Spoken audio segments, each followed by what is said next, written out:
So how have you balanced this? I hate the word balance because I don't think a balance exists, but um, but I'm purposely using balance, work and family life. Like, how do you do what you do? How do you serve the people you serve? Because I think so many people, especially when they get on the, you know what, like you said, like I'm gonna figure this out. I'm gonna grow. I'm gonna be a good dad, or I'm gonna build a business. Right?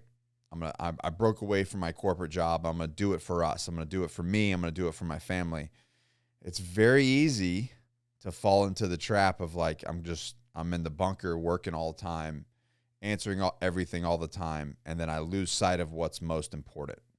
The thing that actually my whole reasons why I'm becoming better. So, what are the struggles there, and how have you balanced between the two, between your kids, your wife, your family unit, and providing value to the world and the things that you do in work? It's such a good question. So I think a lot of it comes to self-awareness of where do we get validation as a man, and so like for instance, the workplace, right? It's easy for a guy to get validation there. That's part of the reason Yeah. why guys will really lean into the validation of work, because that's where we get the the feedback of like if you're doing a good job or not. Are you over delivering or under delivering, right? Mm. So it's very easy to measure. When it comes to relationships like your marriage, it's more subjective. It's like I'm not exactly. It's not like I get an annual review with my wife and or like we Maybe we rate should each other maybe or we should start that. You sit down and your wife gives right. you a counseling. How are you performing as a husband and a Yeah, father? Yeah. That'd be brutal, man. that would be brutal. It's like, so yes, you met expectations here, but not so much here. Yeah. Yeah. Uh, but hopefully that's not in the bedroom, right? Yeah. But I will tell you this. So doing the work that I have done with men since 2016, so the Yeah. past 7 years, we've had over 3,000 men, over the past 7 years, and there's probably more that have come through our program. But I one of the exercises that we put men through is they write their eulogy, Oh and yeah. it's fascinating, Yeah. Yeah. Yeah. and what I'll tell you out of I've heard easily over 1,000 of them at this point. And not in one eulogy have I ever heard, "I'm so glad I spent so much time in the office and I Right. made all this money." Like, Right. literally. But yet that's, so it's funny to really step back and zoom out from eulogies, because 95%, of our, and I'm making that statistic up. I have no idea. Just Yeah. just call it like the majority of our daily activity really doesn't have a whole lot to do with what we value at the end of our life. Right. So, I keep that in front of mind. So like how do I do it? I I I'm one of those people that when it comes to my boundaries, I'm pretty darn disciplined. So like for instance, I know like so for instance from 9 a.m. Central to 10 a.m. Central, my attention is 1,000% with you. Right. I don't have things going on in the background. I'm not checking social media. Yeah. It is right here and the now. Yeah. Right. And I think in this day and age, it's easy for us to get, the shiny thing, or our phones or this or that. Like everything is immediate gratification, but you've got to be dialed into the moment.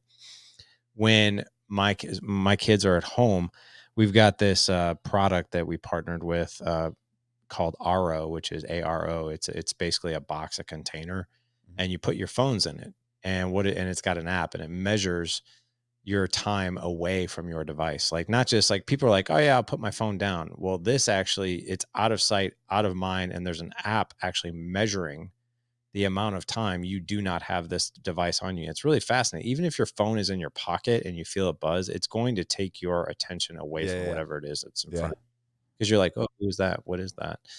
So I use that quite a bit because it's a discipline. So, and I use my calendar, another big one. So like for instance, like tonight, I actually put in my calendar that I'm going to be fishing with my 9 and 7-year-old in my calendar. Mhm. So like I heard a quote a long time ago, show me your calendar and I'll tell you what's important to you. Yeah.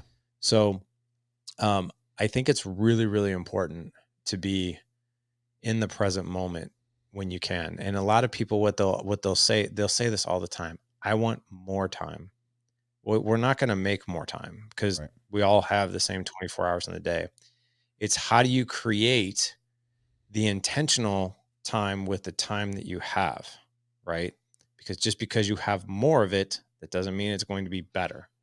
So how can you be diligent about being 100% there, intentional and present when the time is there, right? Yeah. Versus like, I mean, and you see it all the time. Like I'll actually, when I take my 2 younger boys, my 7 and 9-year-old to soccer practice, I'll leave my phone in the car because I don't want them looking up being like, hey, I saw you on your phone. And to be honest, like I do that discipline because my 9-year-old, like 3 or 4 weeks ago, called me out. He's like, I looked up at you a couple of times. You're on your phone.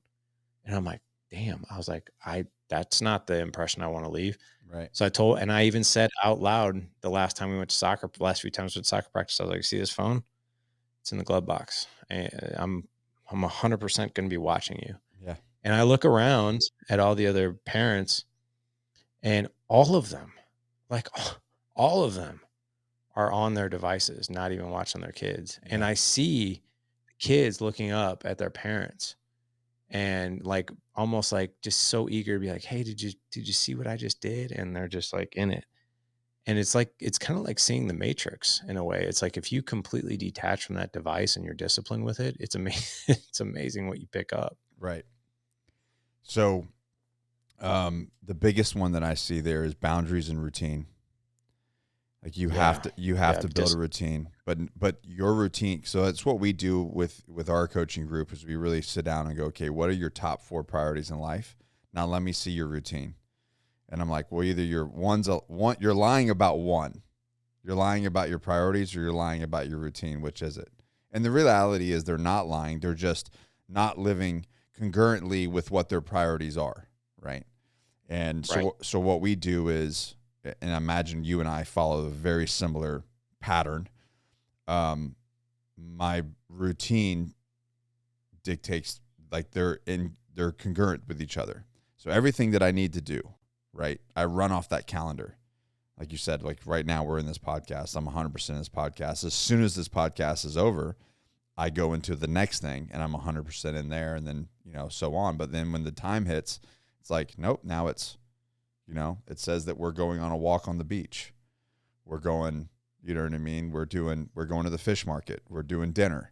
You know what I mean? Like everything is so, and that can be kind of robotic, but holy cow, everything in your day when you do it and you follow that kind of cyborg mentality, it's just so rewarding. And I'm like, yeah, you're going to be tired. Like you're going to be exhausted at the end of the day. It's because you showed up all day.